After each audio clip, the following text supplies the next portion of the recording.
tuan-tuan, kali kedua yang cantik buat pilihan raya bila? Bila Muhyiddin kita dah hentak sampai ke dinding, dia hilang majoriti. Bila ke bawah Duli Tuanku dimaklumkan oleh Speaker Dewan Negara, pada ketika itu tuan-tuan, Muhyiddin speechless. Dia tak boleh cakap apa sebab Speaker mengesahkan bahawa beberapa orang wakil rakyat daripada UMNO, Datuk Zahid, Datuk Najib dan beberapa orang yang lain telah menarik sokongan Muhyiddin menjadi Perdana Menteri dengan hanya 114. Maka bila lebih daripada 3-4 orang menarik sokongan, hilanglah kedudukan dia sebagai Perdana Menteri. Maka akhirnya dia telah meletakkan jawatan. Itu sebenarnya tarikh yang cantik kita buat pilihan raya tarikh kedua, tapi tak berjaya. Tarikh ketiga tuan-tuan ialah selepas kita menang pilihan raya negeri Johor. Betul tak betul? Kita dah menang Melaka, kita dah menang Johor. Ditambah pula lepas pilihan raya Datuk Seri Ismail Sabri bagi pula supaya pencarum dibenarkan keluar air sinar. Betul? Air citra ke apa? Kan? Dapat 10,000. 10,000 ni boleh tahan lah 3-4 bulan. Sebelum tu kalau restoran ni sendu je, tak ada customer. 3-4 bulan tu kuasa membeli rakyat lebih. That's the best time for us to organize the election. Tapi malangnya tuan-tuan, tidak berlaku. Saudara, akhirnya kita minta supaya ianya dibuat pada tahun ini. Tetapi tahun ini kita tahu bahawa tahun ini hujung tahun pasti banjir. Kira-kira kita, ramalan yang dibuat oleh Jabatan Meteorologi mengatakan bahawa banjir akan bermula pertengahan November. Jadi kita kira-kira tuan-tuan, kalau dibubarkan 10 hari bulan, SPR kata dia boleh buat dalam tempoh kurang-kurang dia perlukan 1 bulan. Maknanya kalau 10 hari bulan Oktober bubar, 10 hari bulan November dia dah boleh buat election.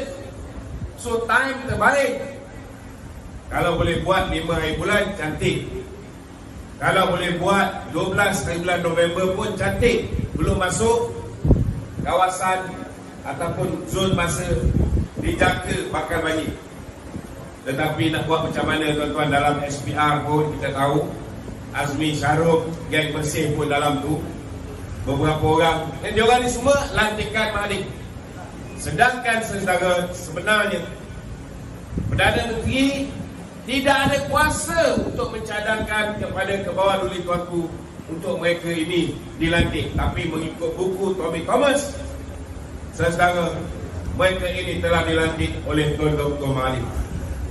Jadi tuan-tuan, tak apalah, kita hari ini terpaksa berdoa semoga Allah Ta'ala dapat memastikan supaya menjelang 19 hari bulan, hari mengundi itu, negara kita ni belum lagi lah terjebak dengan masalah banjir. Kerana kalau terjebak dengan masalah banjir, seperti mana yang nak sangat diiyakan oleh pihak pemegang tuan-tuan, mereka akan kata, tengok UMNO gelojok sangat nak pilihan raya. Last kali time orang banjir, time itulah buat pilihan raya. Sebenarnya tuan-tuan, kita kena beritahu pada rakyat bahawa kita mahu pilihan raya diadakan daripada bulan 3 lagi. Betul tak betul? Tapi ianya di drag sampailah berlakunya pilihan raya. Dan SPR pun drag tambah lagi 2 minggu menjadi 19 hari bulan. Saudara, ini perlu diperjelaskan. Kerana kalau kita tak jelaskan benda ni, orang tidak akan faham. Kenapa penting selain daripada banjir? Tahun depan ni saudara, saya nak beritahu keadaan akan menjadi lebih parah. Hari ini saudara, pipeline gas pergi ke UK sudah diletupkan oleh pihak Rusia. Kita pun hari ini tengok Rusia dah mula berdil Kiev.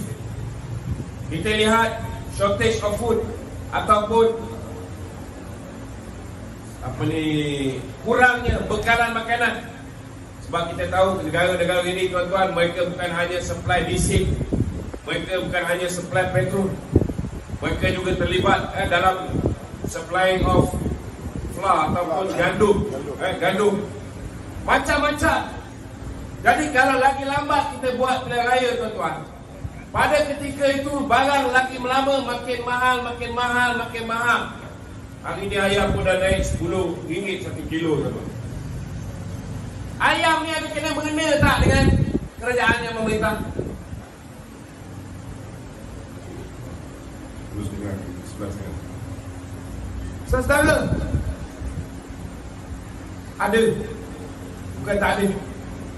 Tetapi macam mana kita nak harap kerajaan boleh memulihkan keadaan kalau kerajaan itu ada musuh kita di dalamnya?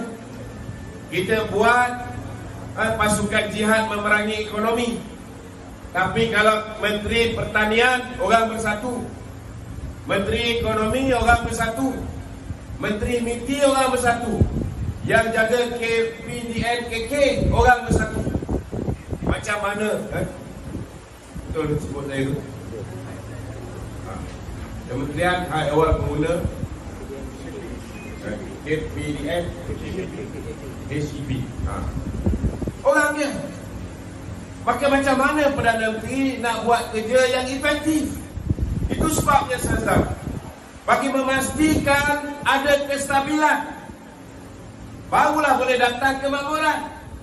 Kerana bila kita buat election ni cepat, kita harap rakyat pun jangan rosakkan peluang untuk membetulkan kesilapan. Kalau lepas ini rakyat berpecah lagi 3-4, jahanam, tuan-tuan. Kalau dulu undi sekali dapat 3 Perdana Menteri, lepas ini undi sekali tuan-tuan akan dapat 5 Perdana Menteri. Sebab kalau kita tak solid memastikan kemenangan Barisan Nasional, kalau boleh dengan 2/3 majoriti, maka saudara, keadaan tidak akan stabil. Bila keadaan tak stabil, tuan-tuan, macam mana kita nak yakinkan pelabur untuk masuk balik ke dalam negara ni? Hanya dengan membawa masuk balik pelabur, tuan-tuan, barulah kita boleh pastikan mata wang kita ini akan kembali kukuh. Tuan-tuan, hari ini ringgit sudah jadi RM4.72 sen. Dia jadi 75 sen lah sekarang ni. RM4.75 sen untuk $1. Bila kita tinggalkan kerajaan, tuan-tuan, Dato' Seri Najib tinggalkan $1 bersamaan RM3.85 sen, tuan-tuan. Tapi bagi dekat Mahathir, tuan-tuan, habis melingkut. Datangnya Muhyiddin lagi jahanam. Dan hari ini keadaan menjadi semakin parah. Saudara, kalau kita ada kerajaan yang stabil, yang kuat, pelabur akan masuk balik. Bila dia masuk balik, tuan-tuan, dia kena tukar duit. Sebab apa? Kalau dia nak bina kilang, dia kena pakai duit ringgit. Betul tak betul? Betul.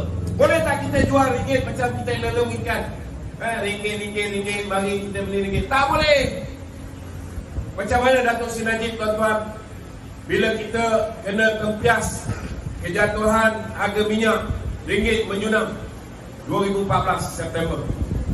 Kemudian bila Trump, bila dia memerintah, dia menjanjikan kalau dia dapat menang pilihan raya Presiden Amerika, dia akan naikkan interest rate. Sebelum tu, tuan-tuan, ada yang bagi rate simpan duit dekat bank di Amerika ni 0.25%, 0.23%. Saudara, hari ini kita tengok, selepas Trump memerintah, dia naikkan interest rate. Hari ini zaman Biden pun sama juga, dia naikkan lagi. Maka lagi jauh lah mata wang mereka naik meninggalkan kita, tuan-tuan. Jadi kita ni saudara nak naikkan mata wang kita, kita kena bawa masuk pelabur. Sebab bila dia bawa duit negara dia ke dalam negara kita, dia kena tukar duit ke ringgit Malaysia, baru boleh berlabur di Bursa Saham Kuala Lumpur, baru boleh buka kilang.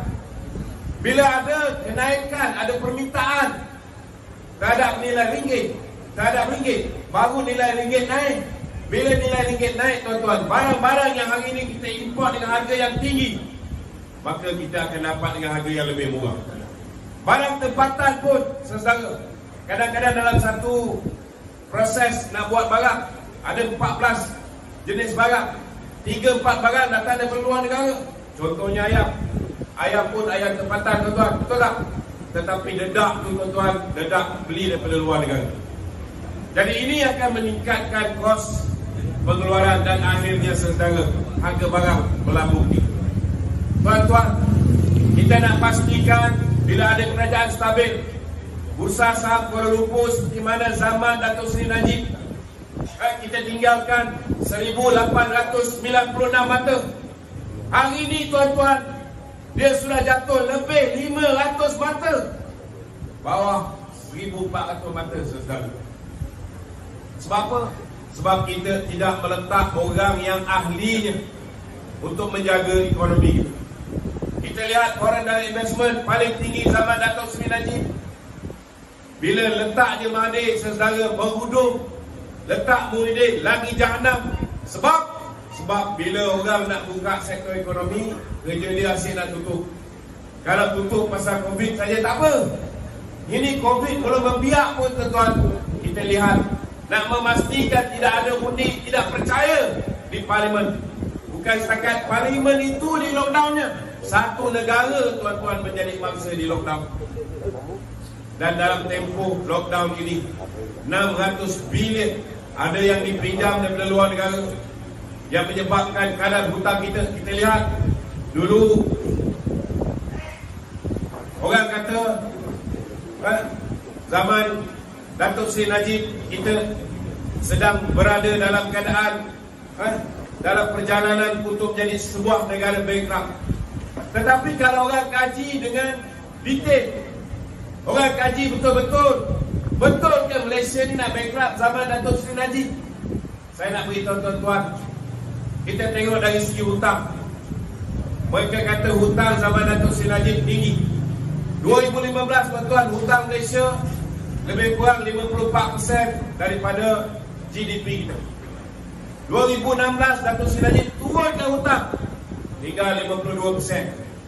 2017 hutang negara kita telah diturunkan hanya tinggal 50.8%. Dan suku pertama tahun 2018 sebelum kita kalah pilihan raya tuan-tuan, hutang negara dah tinggal 48%. Tapi malangnya saudara, walaupun penyokong Pakatan Harapan ni banyak doktor, banyak profesor, banyak lawyers, banyak engineers, tapi pada tanggal 9 hari bulan Mei tahun 2018, tiba-tiba tuan-tuan segala pendidikan kebijaksanaan mereka hilang sekelip mata. Mereka langsung tak semak dengan statistik yang dikeluarkan oleh World Bank ataupun oleh Bank Negara Malaysia. Mereka percaya bulat-bulat. Sedangkan Malaysia ni tuan-tuan paling teruk.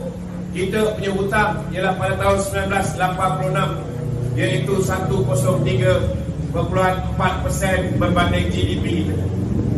1986 saya nak tanya dengan orang Gombak, siapa Perdana Menteri tahun 1986? Siapa? Mahathir tuan-tuan. Ada kita bankrupt? Hutang kita tuan-tuan sama macam Singapura. Ada kita bankrupt? Tak ada.